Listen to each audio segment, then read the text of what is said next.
Hello, salut mes petits crasseux, comment va-t-on? Moi salade, tomate, oignon. Oui, pendant une seconde j'ai oublié que je faisais la vidéo en français, donc j'allais commencer à parler en anglais.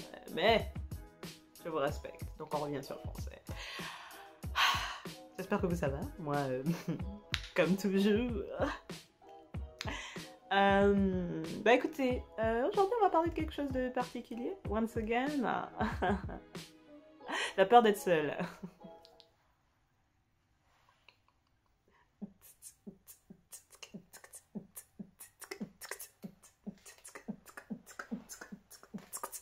Anyway, on va s'arrêter là. Bref.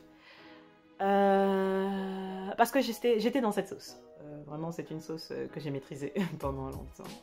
Bon, déjà de base, ok, je suis bélier.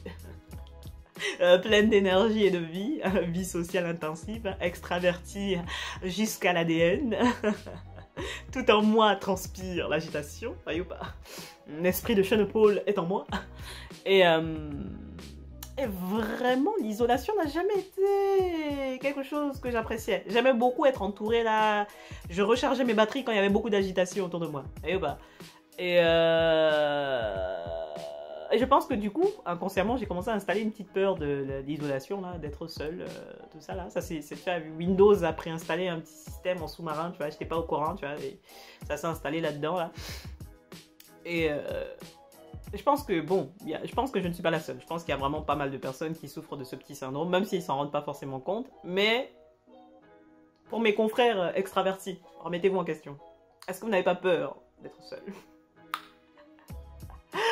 Ah là là là là là, parce que en vrai, coronavirus, du coup, Coco Vivi, hein, notre ami qui gâche la vie de la Terre entière actuellement, a décidé de nous imposer une isolation forcée.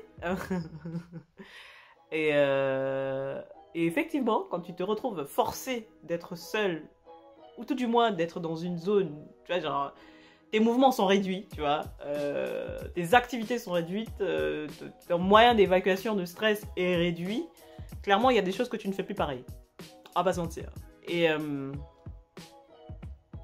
franchement, c'est quelque chose qui m'a un peu perturbée. Vraiment de prendre conscience que bah, j'avais peur d'être seule, tout simplement. Le fait d'être seule m'obligeait à prendre conscience de certains problèmes internes. Tout simplement. C'est là que j'ai compris qu'en fait, il y avait des choses à travailler chez moi et que en fait, je me servais de mon agitation, là, pour brouiller les cartes un peu, tu vois. Genre, oublier que le contexte économique et social et mental est un peu compliqué, quoi. Les choses ne circulent pas comme il faudrait, hein, et qu'il est temps de travailler sur soi. Et que même, des fois, je me boycottais moi-même sur certaines choses que j'avais envie de faire, tu vois. Tu prends conscience que des fois, tu fais un peu de la mouise. Tu vois ce que je veux dire? Tu fais vraiment de la menace boiteuse, tu vois ce que je veux dire? Et déjà, accepter ça, c'était compliqué, tu vois. Mais en plus, l'accepter dans un contexte où tu ne peux pas fuir. C'est-à-dire, il n'y a pas de distraction. Moi, ça s'est vraiment passé genre pendant la période où j'étais en Australie, tu vois. Et où, bah, déjà mes potes étaient rentrés, ils étaient revenus en France. Et moi, j'étais seule en Australie avec, bon... Enfin, en France et au Japon. Donc j'avais une pote japonaise qui est rentrée au Japon et une autre qui est rentrée en France, bon, parce que le coronavirus commençait, tu vois.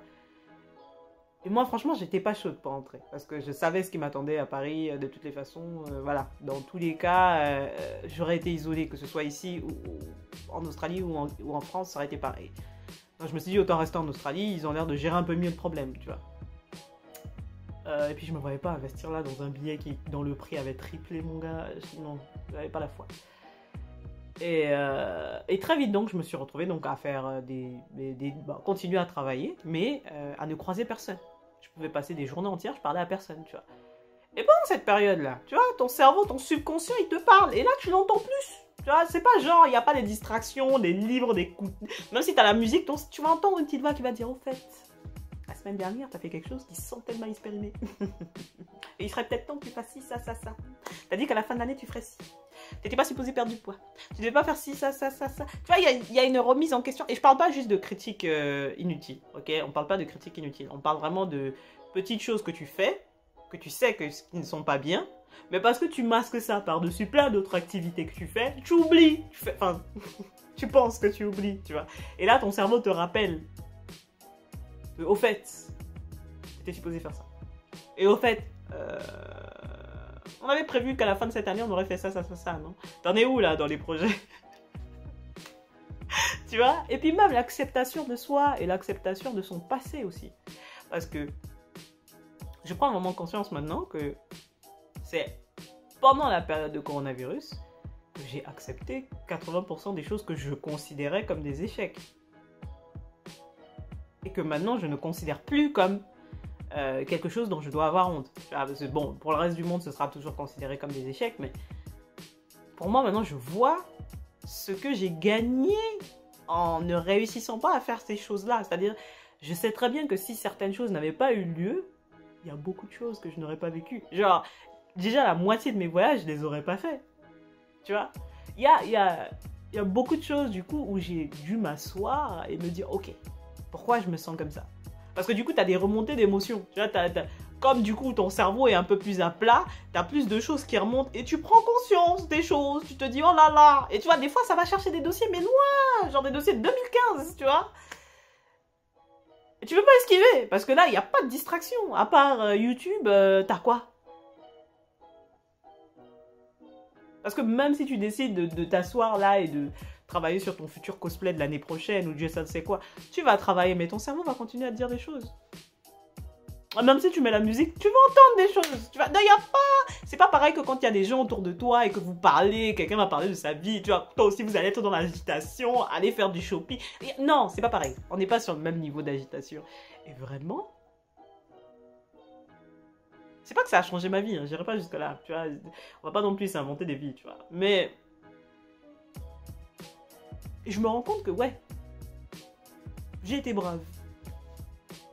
C'est-à-dire, quand je regarde ma vie globalement, j'ai été brave. Je me suis pris des patates, et je suis toujours là, gars.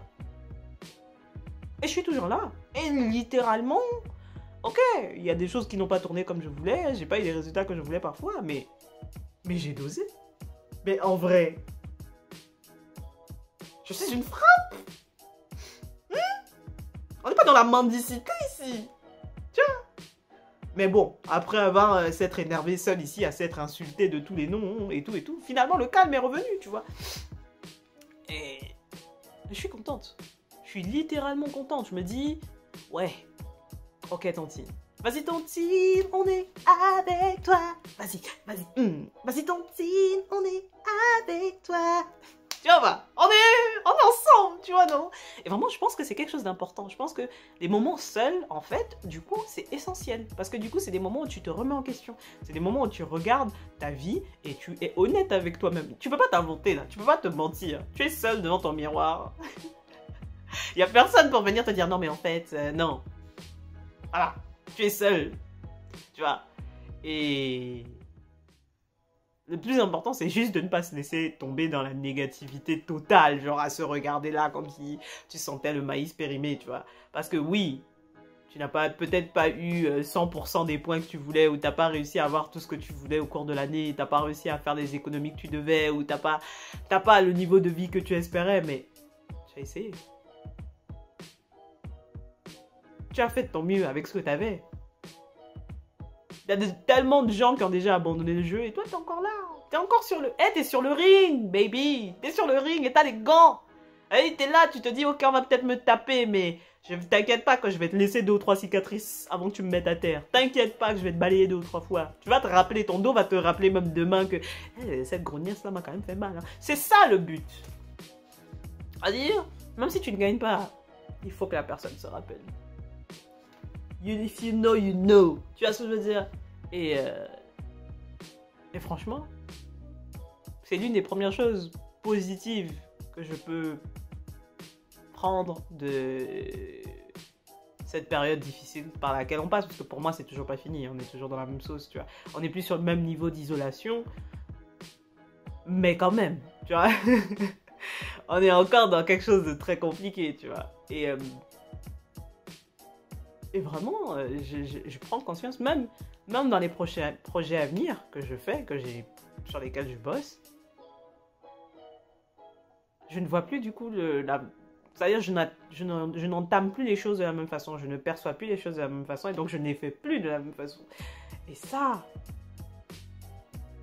c'est génial parce que du coup des fois je me regarde dans le miroir maintenant et je me dis ouais, attends, on a géré là.